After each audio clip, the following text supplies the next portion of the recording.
It's November 15th, 2022, and this is Sketchworks NewsBrake. The news stops here. I'm Brian Troxel, and today is National Clean Out Your Fridge Day. And it's also the first time I ever knew such a thing existed. So to celebrate, throw out all your food. Well, it's been a week since the midterm elections, and now we are finally able to share the results with you. Do we have any results to share? Nevada and Arizona, just like the slow kid in class, still needs a little more time to do the math. Look, I'm sorry, this broadcast is produced in the state of Georgia, and we've all just kind of stopped caring about anything over the last several days. The heated Senate race between a preacher and a football player will be determined by a runoff in a few weeks, to which Georgia voters have heaved a heavy sigh and asked, again?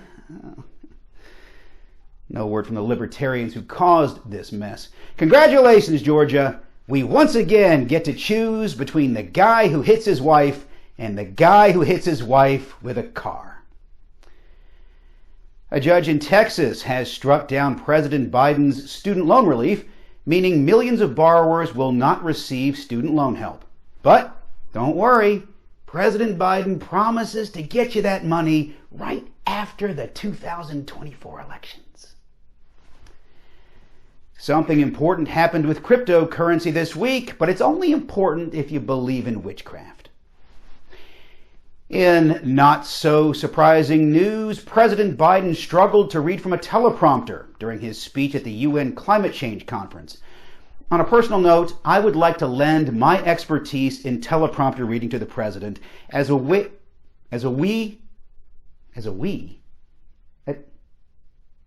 what does that say? I can't read. Who the hell wrote this? I'm Sketchworks NewsBrake correspondent Tim Millard in the parking garage at Village Theater where, as you can clearly hear, an alarm is going off. Either somebody has broken in who should not be here, or it's the alarm for people who realize just how awesome Sketchworks Comedy's latest live sketch show, Frankie Rekovic and the Intergalactic Council of Bald Bearded Men, truly was.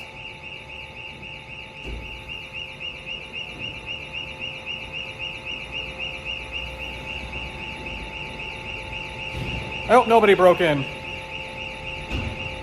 What do I care? The Russian government banned Jim Carrey and nearly 100 other Canadians in response to Canada's sanctions against Russia. Listen, you may not like the Sonic the Hedgehog movie, but that's no reason to ban Jim Carrey. After firing people at Twitter for being efficient, Elon Musk took to the G20 summit to complain about how hard his life is and how much work he has to do. Somebody called a wambulance. People are so upset about Elon's mishandling of Twitter that they are leaving the platform in droves to go to Tumblr, Mastodon, or this weird thing called not sharing every thought that goes through your head with strangers on the internet. A new report shows that the use of racial slurs has tripled since Elon Musk took over Twitter. What? We can't say Orange Man now? Speaking of the Orange Man, at an Ohio rally, Donald Trump teased a very big announcement would be coming, tonight. Although the last time he teased something as very big, Stormy Daniels had to fake an orgasm. Donald Trump's daughter Tiffany got married over the weekend on the lawn at Mar-a-Lago. The couple decided to get married in the backyard because that's what you do when your family is white trash. Brian, I couldn't help but notice that last week was nothing but Tim Millard promoting the show at Village. So here I am this week, promoting the show at Village, which is now over. For Sketchworks NewsBrake, I'm Allie O'Neill. Thank you, Allie, for that timely report. Hey, speaking of timely, let's check in on some people who may be doing time soon. An Ohio woman was sentenced to 30 days in jail after beating her neighbor with a 10-pound log of ground beef at Walmart. Look, if you have a huge beef with someone, violence is not the answer. Also, we here at Sketchworks NewsBrake do not condone any food item rolled into a log. Except cheese. Police in San Bernardino, California arrested an officer who fired his gun into the air. They say he forgot to scream the word, "No!" So that makes it illegal. And also not very badass. A man in Paulding County, Georgia was arrested for alleged dogfighting when it was discovered he's been breeding over 100 pit bulls.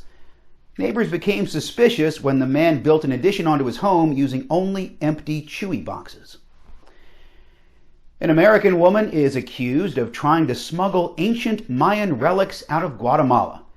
Stephanie Jollick says she's innocent and is just a really huge fangirl of Legends of the Hidden Temple. And in gratuitous accolades news, which is different from gratuitous plug news, so don't interrupt me, editor. We good? Sketchworks Comedy's The New Princess won Best Mockumentary at the Austin Comedy Film Festival over the weekend. Congratulations to all involved, the cast, the crew, and especially to writer-director Ashley Heath. I reached out to Ashley to get her response to this win, but as usual, she never responded to my text. In all sincerity, congratulations to everyone involved with The New Princess on a job well done. And you can watch The New Princess on our YouTube channel and streaming on Mobfee TV. And now, back to the fake news. Ultimate Fighting Championship President Dana White, seen here eating a phone, is creating a slap fighting league. The name of the league will be announced as soon as they figure out how to spell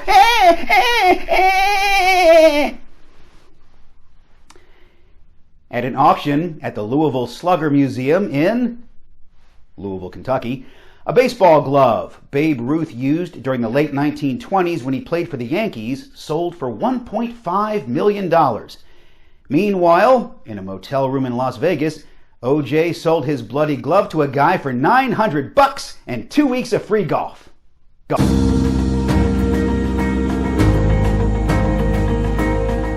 Scientists in New Zealand are trying to figure out how to stop cows from burping as part of a bigger picture project to stop climate change. And everyone thought science majors were more worthwhile than liberal arts. Who's laughing now, huh? Hopefully you are. Researchers at the University of Tokyo have discovered laboratory rats can keep a beat. 10 rats were able to perceive beats and keep in sync to songs by artists like Lady Gaga, Maroon 5, and Queen. But, ironically, not rat. On Friday, a man in Spain was awarded a world record for tying 3 pairs of shoes in under 10 seconds. In addition to the world record, the man was awarded a job for life by KinderCare Preschool. An American accused of rape was identified by his tattoos after living in the UK as an Irishman named Arthur Knight. Sources cannot explain how an American maintained a believable Irish dialect in Ireland or anywhere for any amount of time. And that's all for Sketchworks NewsBrake. We'll be back next week, and we hope you are too. I'm Brian Troxel. Say hi to your mom for me. She's me lucky charm, don't you know? Da-dee-da-dee-da-dee.